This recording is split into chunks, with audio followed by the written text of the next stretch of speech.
ngã lục khá dâng bây giờ khôi nó cana cana đó khôi rầm này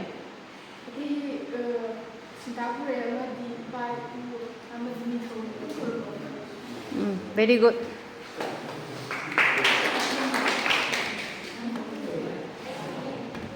mathang da row number 2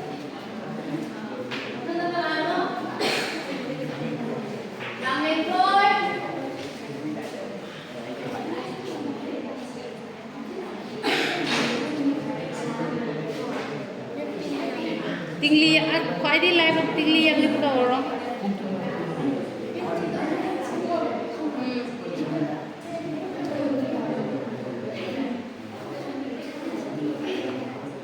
lang kan lo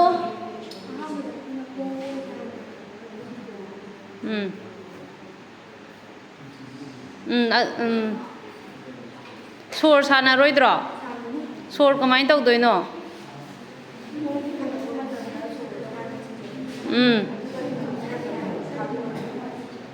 taurom ta adu nang yang kuina tauba ngamdri do practice tau de hai ni ko ya chalo mathang da gelina kon mai mami mo di le mi mai ke ke mami ni da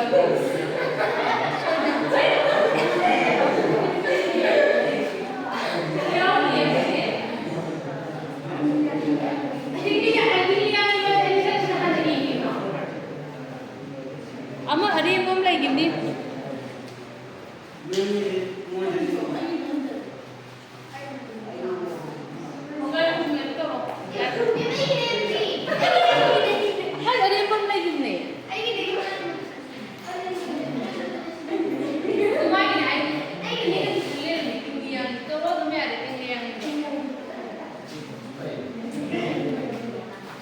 kalau nang ngamo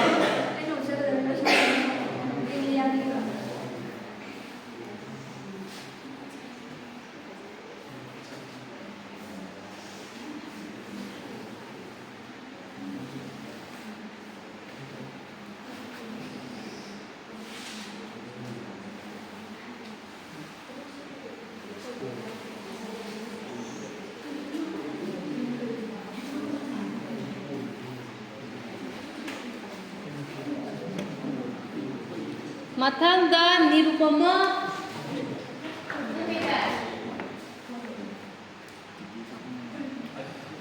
Auniga con này đấy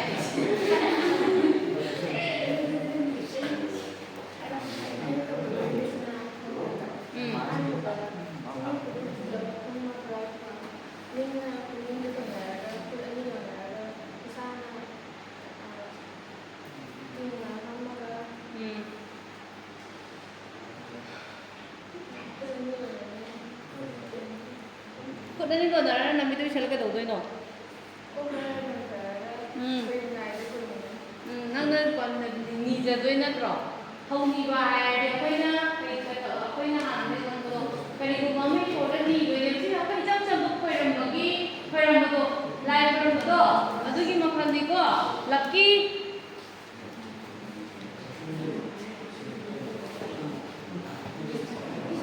lucky này cái hả tadi jangan ngomong dia woi jendelai dan kadang woi hasil lera mimpi mo mimpi ama kalau mimpi ama kadang kita ikut saya kan law ama kadang mimpi law ama kita kamu saya kita extra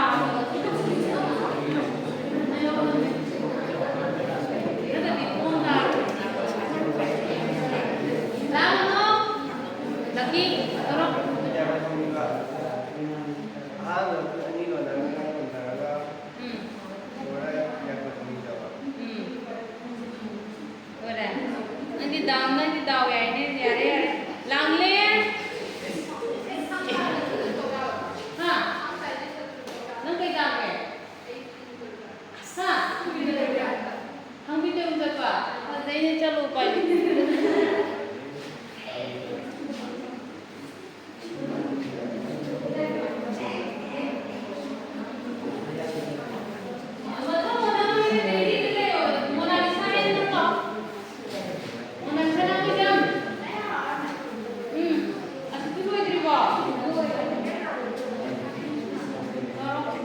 Monalisa lagi kaita. Thongni ba. Kai ne hanjar gai ni ki ba hanjar bai ki kai mo.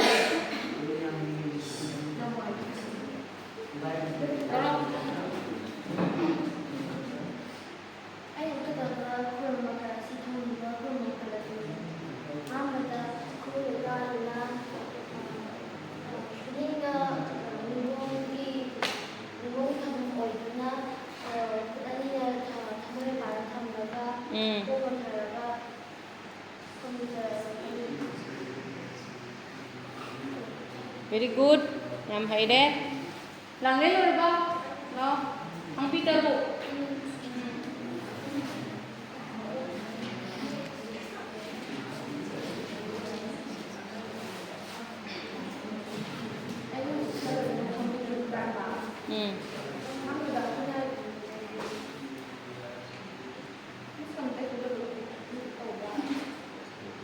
Nang hai đôi này nang cái tàu đi tụi nang không akwai na ko akwai na step tàu mà tầm là hai cái bài thì nang không nghe ai nè mà nãy rồi ai nên nhiều là cháu không có cái mà ai cháu không người đâu hai bài ta nang cháu không có cái ai nãy rồi ở tụi na cái hai để chơi thì nó nang không có đâu nang tàu đi mà có đâu akwai chỉ cái không đâu nè nang thằng akwai chỉ thằng Peter rút chất base itu tao nang chất đi vào nang tàu đi vào có đúng chín là đúng hai một đại cái vào direct hai cái hai để đi ra là nó lấy gì hai đâu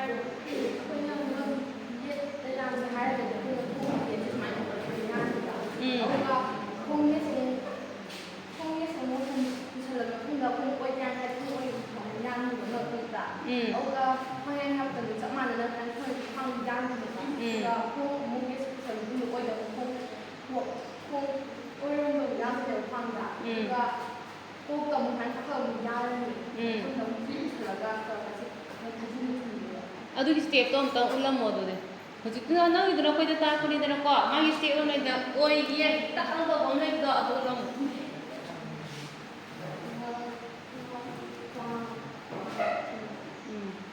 ꯌꯥꯏ ꯌꯥꯏ ꯍꯦꯂꯦꯅꯥ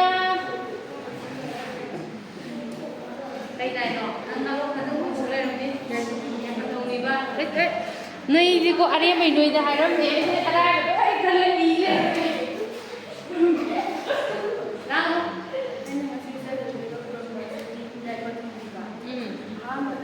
Noi yang jalan sih, noi kelas yang tang berapa nih?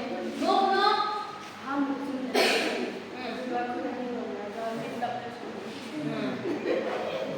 Lihat lihat kau tahu berapa? Nggak garis main cap tinggal apa? Jalan. Hei sana. Kita.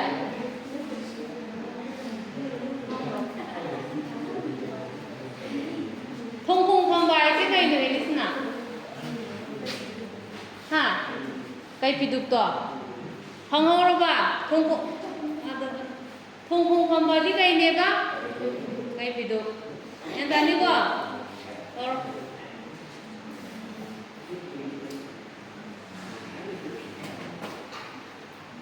Very nak explain tau deh. Explain tau. Kemarin tu dia nak uji kau itu. Peninggungan ninggung ke pangkuba. So. Boy ni.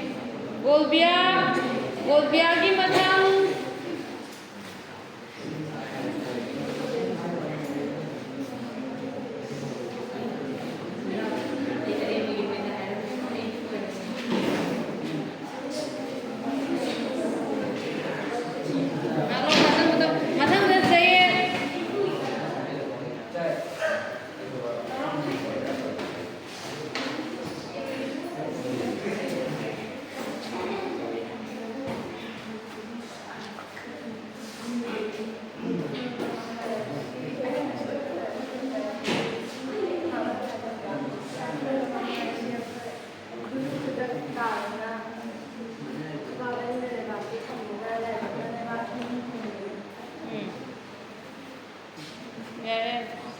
Khoi di noi hai re nai khalli ko noi na achi nga na ko sala ma je budi ki do ai khoi ai dai na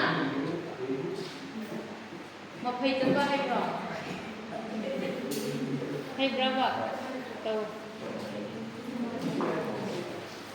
nang down ni go sidi tarok makai chapa kamai chakani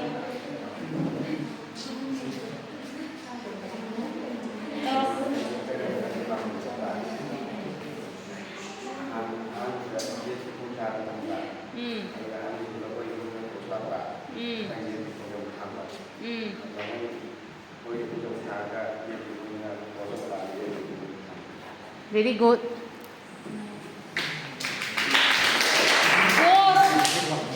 Zeus na kita. Very good. Sikero sagen. Lupa kayak tadi kerabu. Amta dah di bawah ya orang ini. Sikero sagen क्या है?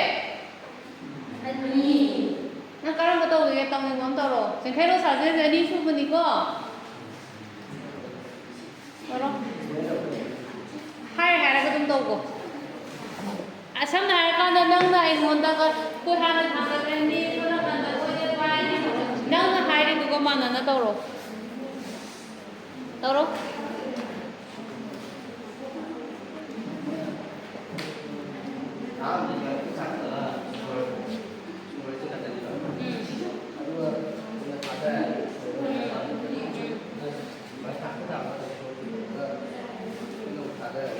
Di sana, betul.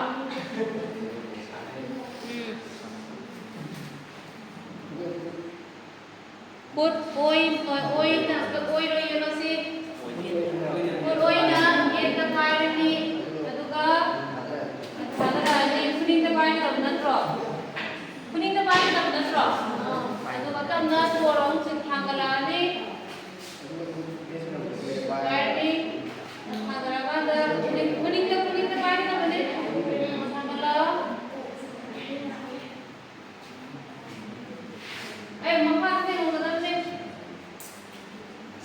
Yare, Nevisan. Notari. Chalo. Mathang da Sital, Mona Lisa Sanu.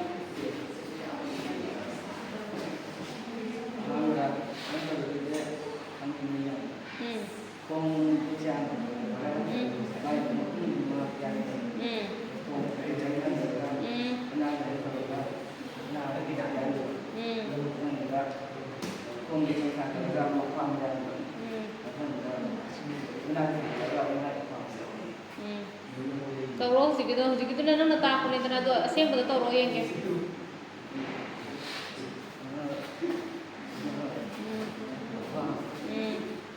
Very good. Sitan, no kita matang dah mana kita sanu. Tinggi yang ni macam control unsur ke apa ni ni je. Tinggi yang control apa tu ke?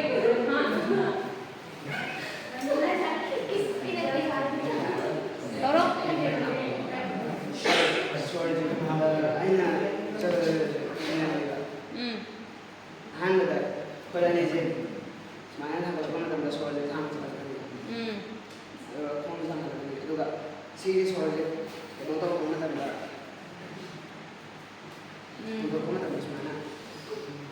Untuk itu ini terang.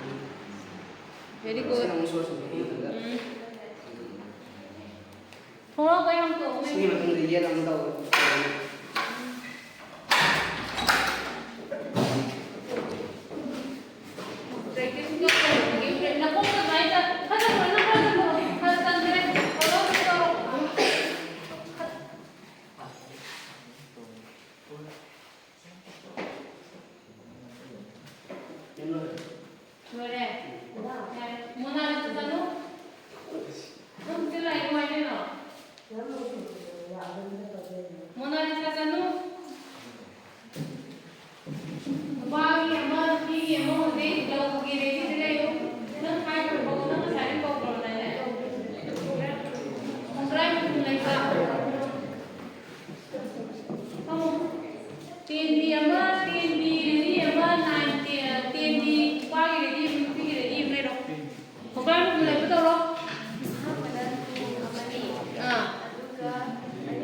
hꯧꯖꯤꯛꯀꯤꯗꯨꯅ ꯅꯪ ꯇꯥꯛꯄ ꯌꯥꯎꯈ꯭ꯔꯦꯗꯅ ꯑꯁꯦꯡꯕꯗ ꯑꯗꯨ ꯇꯧꯔꯣ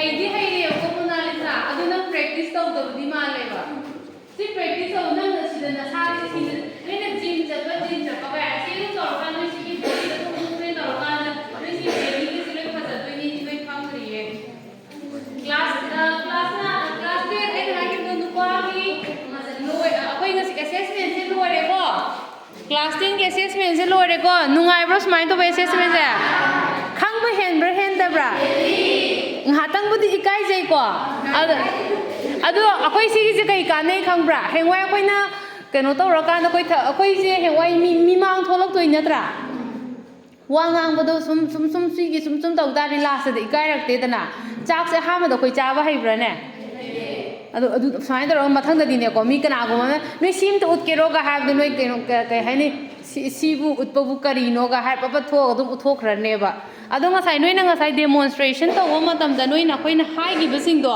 adu gi po to noi koi ninja no to pok ta le ho rane ba si assessment je nuai ta pen paper to nuai ta ha na te ko si sina sai gi ko si gi assessment si gi je koi gi rubric assessment da ko we ba ko si gi assessment gi kana bu sina kari no hai ra kan da ngasai gi koi gi lai su kya ijada ba mi lai dana ko inclusive oira ani absidi yan ta bra inclusive oira ani mi khudi mang na yaw ya ani iba tal la ha wena ta ba no phado su mai to ba assessment ji no ngai dana ko ngai ra no ngai bane ado class 10 gi loi gre aduna ngasai gi akoi na khando ko da law am ta ha phau dre ba ko law se kino tan tau se class noi utingba class 9 10 na ko utingba law ama nupi gi ko adigi di nupa gi utingba law ama amta habamo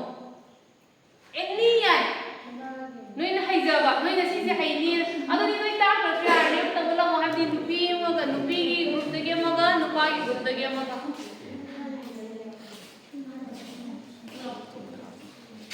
class ni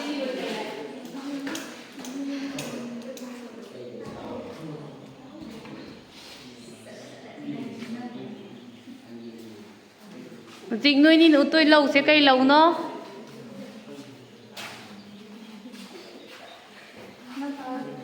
kare ngak thi jap khiba khauri met khiba tawro kai na mana melo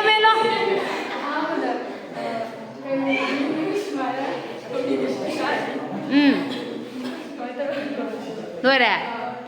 Oh, kemai tahu tu nus gitu kemai nami nanggak cemie keradi, aku ina kutuna si, kemai tahu thok ada ba, oke. Kelas 10 kilo, lupa kilo, no, oh, nipsen lo.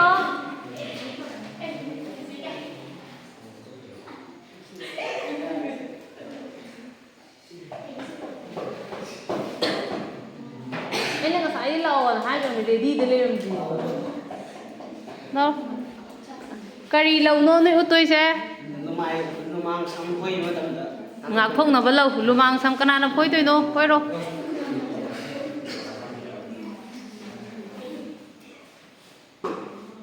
Ado mine, ado main pha kadi kain to diba. Okay, very good.